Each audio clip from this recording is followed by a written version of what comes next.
CEO School. Please welcome Elaine Williams today. She is an award-winning video and visibility coach, speaker, best-selling author, and comedian. Elaine's clients have gone from never doing video before to having their own YouTube channels, doing international book tours, and speaking for NASA. Elaine has spoken on college campuses across the U.S., including Kent State, Notre Dame, Austin, SUNY Empire State, the University of Wisconsin, Green Bay. She has also done a TV pilot, and she was a finalist with Lifetime TV and A&E in the New York TV Festival. And Elaine was also voted the top up-and-coming comic in the New York Underground Comedy Festival. Her other trainings include leadership training with Landmark Education, EFT training, Meisner acting training, and she has been honored for her work with the military and their families with Fort Drum in New York and Nellis Air Force Base in Nevada. She did the New York City Marathon in 4:40. Wow. And raised thousands in charity bike rides for MS. Elaine is the author of 3 books: Stop the Madness, How to Identify Addiction Warning Signs in Your Friends and What to Do About It, What Every Student Needs to Know Before They Leave for College and How to Stay Safe and Stay Smart, and Nothing But Net, Creating Your Customers' Wow Experience with Humor. Elaine, it is such an honor to have you here today. I'm so excited to speak with you. We haven't had really the chance to go in deep before, and I cannot wait. Well, thank you, Kelly. Thank you for having me. And yeah, it's always so fun to hear your bio because I have a tendency to be thinking like, what's next? What's next? What am I creating?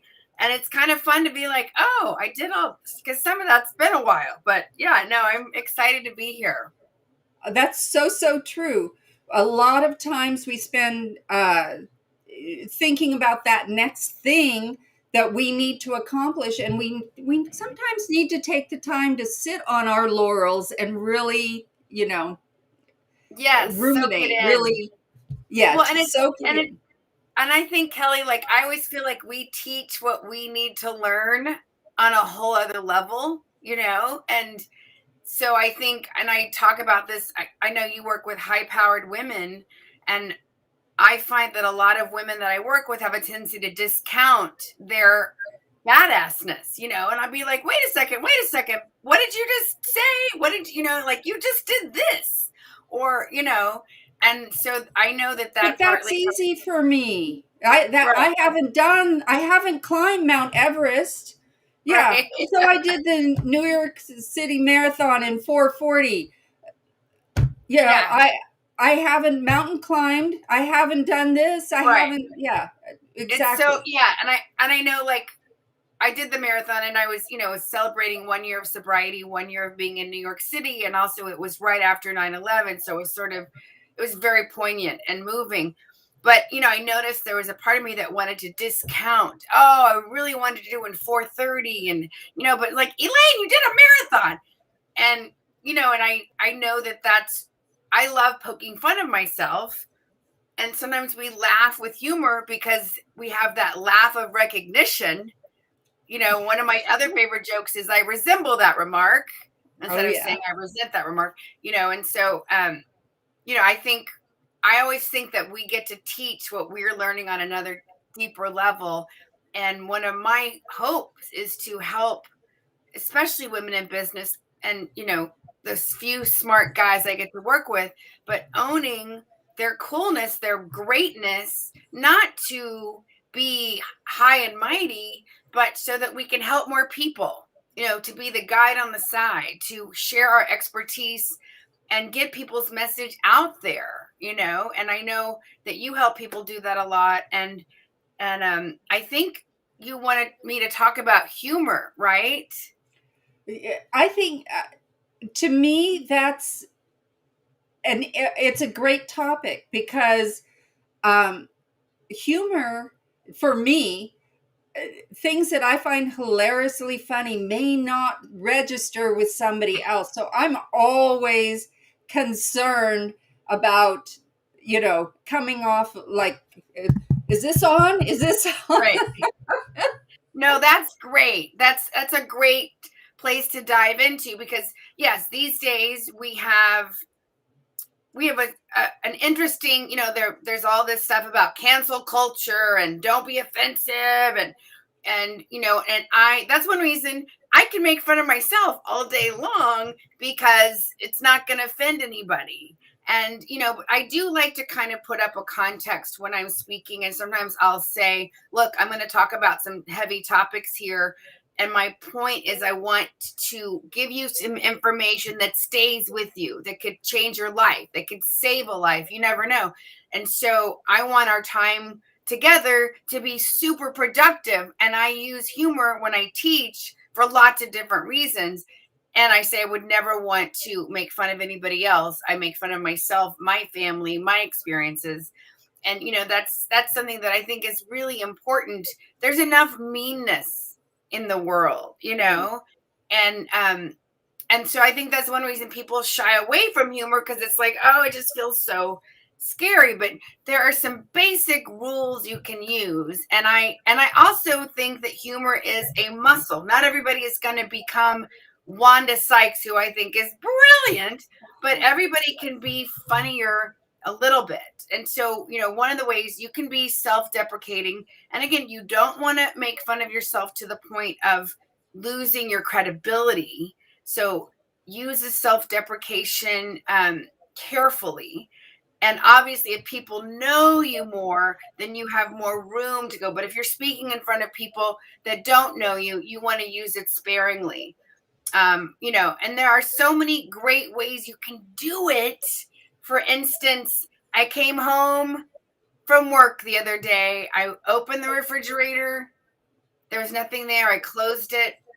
I walked away. I came back. I opened the refrigerator. The fridge said, Elaine, what are you looking for? A man who listens? Now, to me, that is a very safe joke, because it's making fun of me. We've all done it. It's such a human thing. We come home from school. We come home. We're like looking for something. It's not really food. It's happiness. It's fulfillment. What is it? Our mother's love. I don't know, right? And so that's a very human thing that happens for people in developed countries. And so it's just funny because we've all done it. But the only person I'm really making fun of is me. So that's an example of something that's very safe. You could even have your phone talk back to you, like, no, get off of me. Go have a life. Stop looking at stupid kitty videos. Elaine, go walk, right? Like, and one thing I love about humor is it says so much, right? You can write from an emotional place. Like, I talk about my skinny jeans in my closet because, I've struggled to keep my weight off this pandemic. Thank God I have a spin bike now. That's probably like, oh my God, take a break, woman. But yeah, like, you can, anytime you have some inanimate object talk back to you, that is very safe comedy. A great way to add humor. That's great advice right there. Of course, the things I talk about, operations and business operations and finances, strike terror into people's hearts most of the time. So being able to lighten that up, yeah, it would be great. Yes, I love that. And I think I know what happens for me. My background is in the arts. I grew up performing, singing, dancing, acting, voiceover, movies, and working in restaurants and comedy clubs. And so, for me, business, like operations, I'm already like, what? But if you can add, or make fun of yourself, or, like when you first started out. Because I think what happens when we get confronted, we always think we're the only ones. It's like we get this tunnel vision and we're like, oh, I'm the only one who can't do this. And, I was at a retreat last week, and she said, we're going to talk about numbers now, the leader. And like pandemonium happened in the room.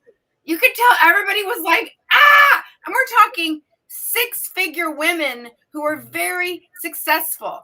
And I was tickled to death because I always think, ah, I still don't have this, or, and so for me, not that I'm taking pleasure out of anybody's pain, No, but it's just like being able to identify there's something that is so healing. That's, I'm in the 12-step world, and that's when you come to these meetings so that you can identify with the feelings and then but not act on them. And so yeah, I mean, I just think there's so much opportunity for humor, and it can bring a little oxygen, a little levity, a little, when we can have some compassion for ourselves. It's so needed. absolutely. So I just want to throw in a little PSA right now, just because we did talk about this and it is such a sensitive topic, that if anybody is feeling like Elaine and like all those other women in the retreat, I just want to give you assurance that everybody feels this way.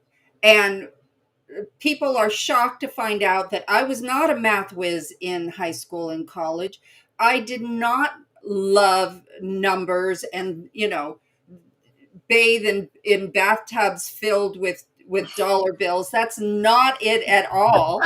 Um, my I did have a strong grounding in money education, but that is not financial anxiety comes at all levels, all areas. And basically, my attitude about everything is if you were never taught, how is it that you think you're going to be an expert on it? But because Yeah. money is one of those topics that we were taught to never talk about, um, not everybody, there are some geniuses out there who've got it all under control, but at least 50% of Americans have math anxiety, at Yes. least. Yes. And most people, even if they don't have math anxiety, they can up level what they do and how they do it. So that's just a PSA because it is such a touchy topic all the time. But you're right, adding humor in or addressing it in a larger audience does make a difference where people realize they are not the only one, because each and every person does feel like they are the only one. Yes. And it's funny, Kelly, because I was actually good at math, which cracks me up. And I think it's because I played piano. So I had to Yeah, learn music and counting. So I was doing that and singing and counting and theory, at a very early age, starting in the second grade. And they thought I was a child prodigy, but it stopped at some point. But I didn't like math, and I didn't want to be a nerd, so I was trying to be too cool and whatever. But yeah, when I do a joke that involves like a date or math, you can feel the audience literally like leave emotionally. They have left the building. And so, another thing about humor for anybody who's working on speaking or wanting to get into speaking, sometimes things are funny just because they're true. And one of the things I love doing as a comedian is sometimes we can say things that everybody else is thinking or just stating the obvious, right? Like talking about the elephant in the room. Oh no, I did a math joke. Okay, everybody come back, come back. It's okay. I'm not going to grade you. You all pass. Okay, we're all going to breathe and we're moving on, right? So, just that. I mean, that's why I love comedy, because it's like it breaks down the walls, and we remember that we're all human. We all want to love and be loved. We want to know our life made a difference. I think that we're all the same underneath the different skin colors and conditioning. So that's my theory. absolutely. And I just also, I love that when we're talking about this, trying to we were saying before about just bringing the audience to you where they're leaning in, where they're actually like engaged with your topic instead of leaning back, maybe having arms folded and wanting you to show them that you're worth it. You've created more of a connection, and I think, and it's a personal connection Well, to and each that's and why, every yeah, person. such a great point, Kelly. And I think this is where a lot of speakers get nervous. And I know when I was first starting out as a comedian, if people didn't get the joke, I would say it louder, faster, funnier. And you really need to be opposite of sort of pulling back and letting them come to you. And it's a dance. It's a dance. It's like a ping pong match, if you will. And so, I like to use a lot of questions.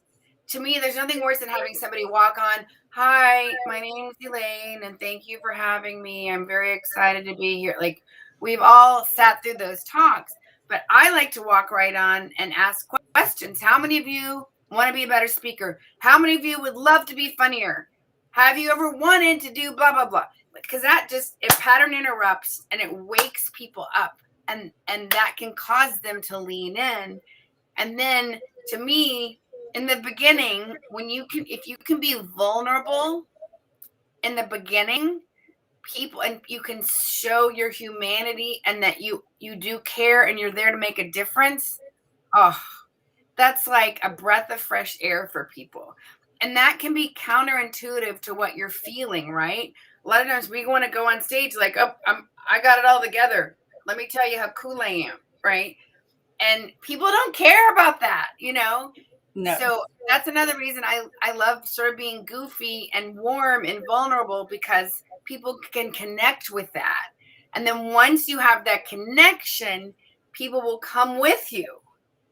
And that can be so challenging if you're nervous in the beginning, but that's so important. So that's one of the things I love working on with people.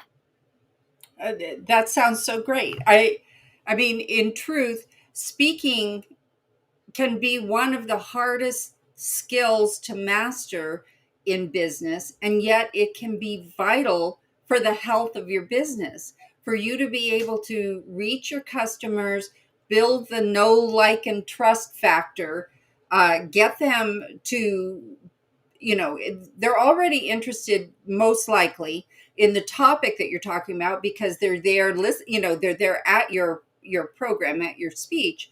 But then getting to that next level where they're like, and this is the person that I trust to help me, to talk to me, to lead me through to the other side of whatever your topic is, whether you're a massage therapist or you're a mental health professional therapist. You want to be able to do that, and speaking is one of the best ways to make that connection. So it is a critical skill, I think, for most business people, to learn how to speak effectively. And yet it is the most vulnerable feeling to get up in front of an audience and Yes, present. yes. So And it's a really good point, Kelly. And I think that even comedy can be learned. When I very first started doing comedy, I was used to doing musical theater. I was used to being like Neil Simon kind of stuff. But me standing on stage telling jokes, I was like, ah! And then I just started talking about my crazy dysfunctional family, and people started howling, and my life made sense on a whole nother level. Like, oh my God, I'm going to help people who maybe won't go to therapy, but they'll come, and so that was like a huge aha moment. But it's just, like anything, if you're willing to be uncomfortable and you're willing to stretch, you can become a better speaker. And I think we put all these whammies on ourselves, like, well, I've been speaking, I've been talking my whole life. Speaking is very different. Talking, everyday talking, going to the grocery store, can you fill it up, please? Nobody's watching you, or maybe a little bit. We're on camera, we don't know it, right? But speaking, like learning, what do you do under pressure, right? Like that is one of the best things you can do. And it's a lot of experiential. Like, I can talk about it, we'll tweak it, but then I want you to get up on your feet and do it, or Zoom, or however you want to work on it, because knowing like, oh, I get really excited, so I should not have that second cup of coffee. Or I made the mistake of taking cold medicine one time, and I was just like, bing, bing, bing, bing, bing. Like, it was like, oh my God. You learn all that stuff. So you're like, okay, don't do that again, Yeah, I love it. I absolutely love it. And you're right. But yeah, you making yourself vulnerable is actually the road to growth. Being able to put yourself in an uncomfortable situation, that's where all the growth occurs. So, and then, of course, you have to bomb a few times before start to get okay. And then you go from okay to better to hopefully to awesome.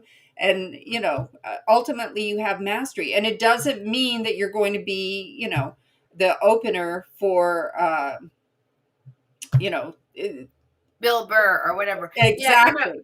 Kelly, I would love to share. So, I did that first show where I had the aha with comedy, and I just felt compelled from my heart and my gut. I felt compelled to keep doing it, even though you have to run around and do all these open mics. You're listening to horrible misogynistic bullshit from, excuse my French, but from young male comics who want to talk about their bodily fluid. Like, it's hard. It's brutal to listen to it. But I just felt compelled to keep doing it. And then you have a good set and you're like, oh my gosh, this is so much fun. And I knew that it would make me a better performer, not just a better actor, but a better speaker. And so you're kind of cruising along and you have like a killer set, and then you have like an okay set, and then sometimes you bomb, and it's a roller coaster. And I remember I got to be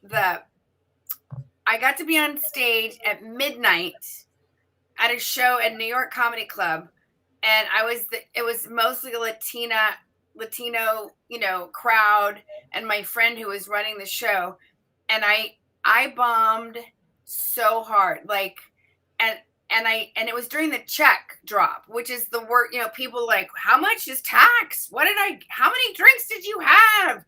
Like, nobody's paying attention because they're like, oh my God, how much was this? Right.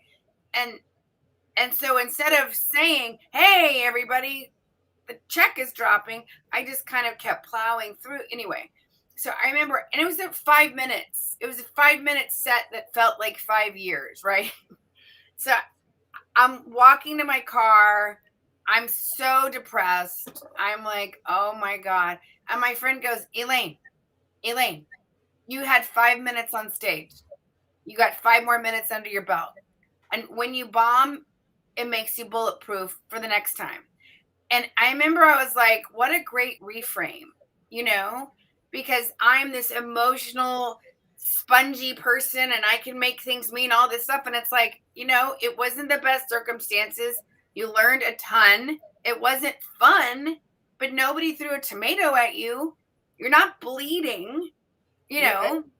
And what are you committed to? I'm committed to my craft. I want to be a dynamic, amazing speaker and comedian and trainer. So next, chalk it up. But, I just thought that was, Elaine, it was 5 minutes. It was such good advice. Such good advice. Absolutely, because again, that's how you get better, right? Right. What didn't land. You knew that it was the check drop. You knew these different things were going on.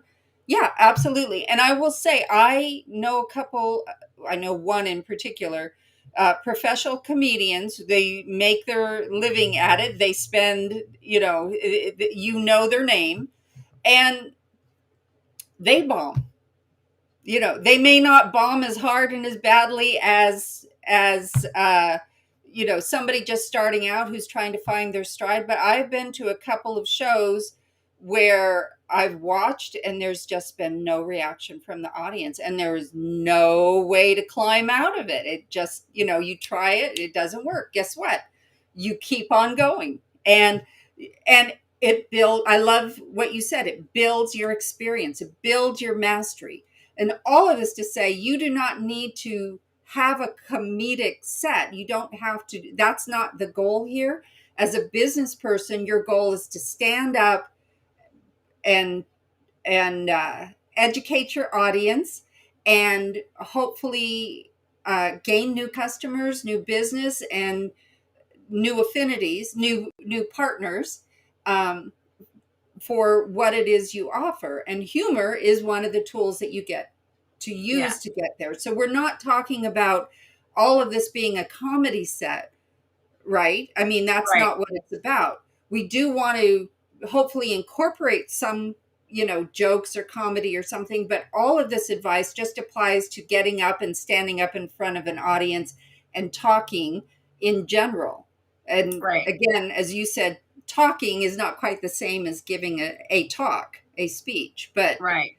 but No, really, really the good points, Kelly. That's so yeah. great. Because, and one of the things I love working with my students about is, if you go to a comedy club, people are like, make me laugh. But when you're a speaker, the bar is so much lower. And we have all sat through those speeches where you're like worried for the person, are they going to make it? You're like breathing, and so if you can walk on stage and come across as confident, even if you're a little nervous, the audience is going to go, oh, I can relax. I don't have to worry about you. And so, the bar is lower. And if, I think of it as like infusing humor. So there's the self-deprecation, there's the making inanimate objects talk, which that's, and then there's also what I call the rule of three. And so it's like, oh, New York City in the fall, the wind on my back, the color of the leaves turning, the sound of the rats rustling in the gutters. Like, so that's an example of like, you take somebody down the road and then you do an about turn. And if you think about it, there's probably lots of those. So, I just invite people who are listening, start listening to comedy, start thinking about what makes you laugh. Comedy can be very subjective. We laugh because something scares us or surprises us. We laugh because it's true. I have a joke. I say, oh, January, that's self-hatred month. And people are usually like, oh my God, but isn't it true? It's like we're all on diets. We're all like, I can't ever go out again. We're all like, it's cold. It's just like, stating the obvious, right? And we laugh because we recognize ourselves in somebody else, right? Like another great topic is traffic. Nobody likes it. Everybody's got it somewhere. So that's a great, safe topic that's not going to offend anybody unless it's like the traffic controller or something, So, you want to pick things that are, universally frustrating. Airports, airplanes, planes, trains, automobiles, like this is, I'm not saying go be the next Richard Pryor, but there are lots of ways you can start to infuse humor. So I love it.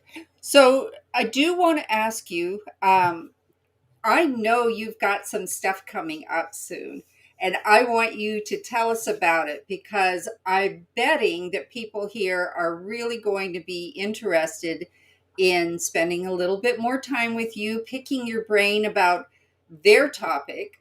So, mine being thank you. finance and operations, and, how do you make that funny? And Oh, I'm thinking my wheels are turning, Kelly. yeah. No, so thank you. So, um, Awesome. talk to us. Tell us. Okay, thank you. Thank you for the question. So yes, so I have a free masterclass next Thursday at 5 p.m. Eastern, and I will put this in the chat. And it is speaker super tips. And it's really for anybody who wants to work on their speaking. And you may already be seasoned, but I guarantee you I have a couple of professional insider tips you may not know of. And I always think it's good to brush up.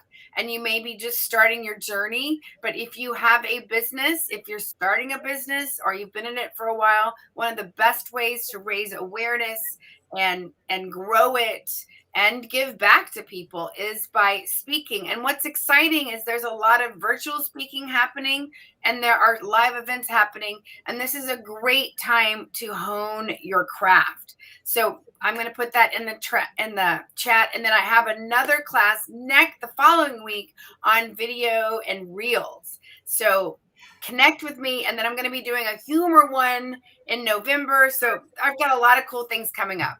That sounds amazing. Actually, all of them sound absolutely great. So yes, check the chat, look for the information. And Elaine, thank you so much for being with us today. This was such an inspiring conversation, and the wheels are turning. How can I incorporate humor? Oh, cool. Thank you. Thank you so much, Kelly. Thanks for having me. Absolutely. Well, we will talk soon. Okay.